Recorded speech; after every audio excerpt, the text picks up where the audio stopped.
이재명 전 대표가 조금 전 11시 연임 도전을 공식 선언했습니다. 이 전 대표는 연임 출사표에서 특히 민생과 정책을 강조했습니다. 오늘보다는 내일이 더 나을 것이라는 희망은 이제 과거의 유물이 되고 말았습니다. 단언하건대 먹고 사는 문제만큼 중요한 건 없습니다. 먹고 사는 문제를 해결하는 것, 바로 먹사니즘이 우리의 유일한 이데올로기입니다. 성장의 회복, 지속 성장이 곧 민생이자 먹사니즘의 핵심입니다. 지난 1월 살인 테러 미수 사건 이후 남은 생은 하늘이 준 덤이라 여기고 오직 국민과 나라를 위해 살겠다고 말씀드렸습니다.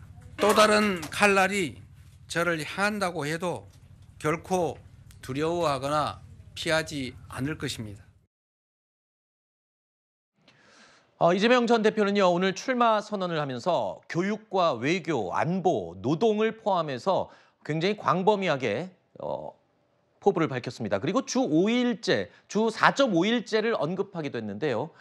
내용을 보면은 당 대표 출마 선언이라기보다는 대선 출마에 가까운 굉장히 포괄적이고 정책적인 내용들이 포함이 됐다. 이렇게 느껴집니다. 일단 대표직 연임을 우려하는 목소리도 있긴 했지만 워낙 지지가 강하기 때문에 중도층의 마음까지 끌어들이려는 그런 전략이 아닌가 이런 분석도 있던데요. 어떻게 평가하십니까? 맞습니다. 일단 지금 민주당이 국회 제1당으로서 책임감 있는 모습을 보여주기 위해서는 앞으로 이 입법부가 어떤 정책들을 주도적으로 통과시켜 나갈지를 국민들께 보여드리는 네. 그런 경쟁을 해야 된다고 생각합니다. 그런 측면에서 워낙 많은 내용들이 담긴 것이기 때문에 무슨 대선 출마 선언을 보는 것 같았다 이런 네. 이야기들 하시는 것 같고요.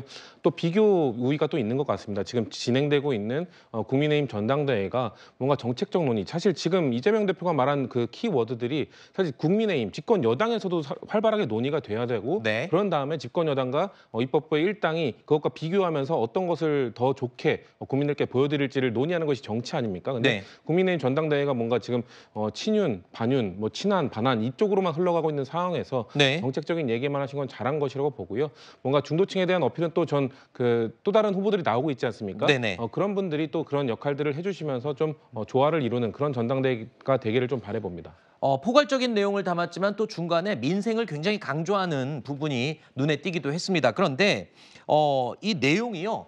A4 용지 17장 분량이었고 읽는 데만 대략 20분 정도가 소요가 됐습니다. 상당히 긴 내용이었고요. 포괄적인 내용을 포함하고 있었는데 어떤 메시지를 담을까 관심이 많았어요. 그리고 또 한 가지 예측을 했던 게 혹시나 지금 이 대립각을 세우고 있는 국민의힘에 대한 이야기 또는 윤 대통령에 대한 비난 이런 것이 혹시 담기지는 않을까 했었는데 언급조차 되지 않았습니다. 이건 어떻게 해석하면 될까요? 기본적으로 이재명 대표 입장에서는 이번에 당대표에 다시 연임에 도전하는 것 자체가 네. 결과적으로는 본인의 대선으로 가기 위한 탄탄한 정치적 기반을 다지는 목적 아니겠습니까?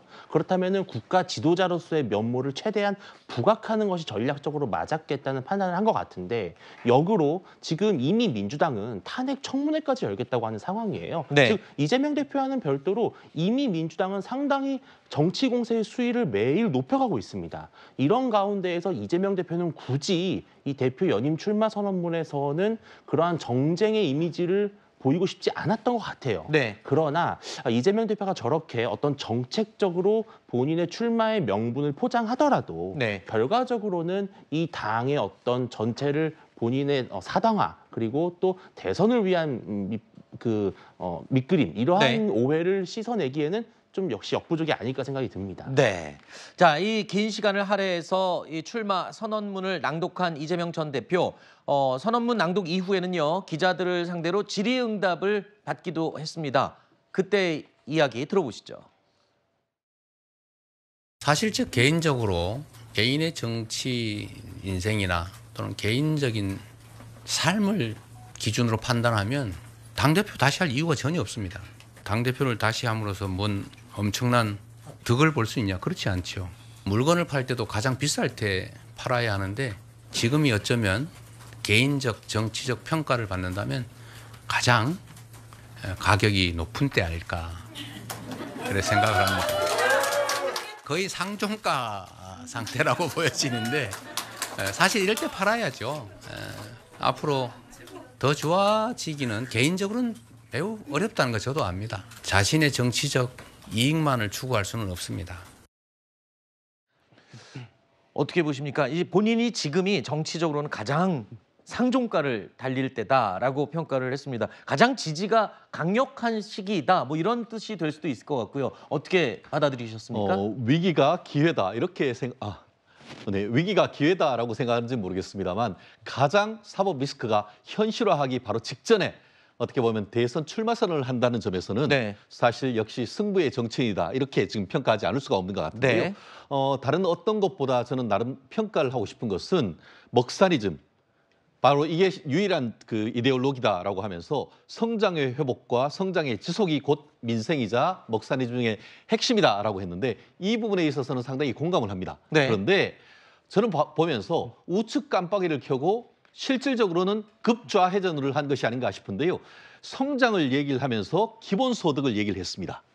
말씀하신 것처럼 문재인 정부에 있어서는 이 성장 분배라는 사실은 분배죠. 소득주대 성장이라고 있고 분배 정책이라고 얘기를 했는데 네. 그 부분을 이제 어떻게 보면 성장으로 옮겼다는 점에서는 의미가 있지만 기본소득이네, 이제는 뭐 주 4일제네, 그리고 특히 머리에 들어왔던 것이 부모가 A를 낳으면은 그 아이가 부모의 아이가 아니고 나라의 아이다. 이 얘기를 했다는 것은 오히려 국가적 개입을 훨씬 더 강화시키겠다는 이런 것을 보면서 네. 앞으로 어떻게 보면 작은 정부가 아니고 마른 성장이라고 하지만 본인의 어떤 그 기본 소득을 더 강화하겠다는 그런 의지로 읽혀가지고 네네. 좀 불안했다 이렇게 평가하고 싶습니다. 알겠습니다. 대선 출마가 아니고 당 대표 출마 선언이었습니다. 네.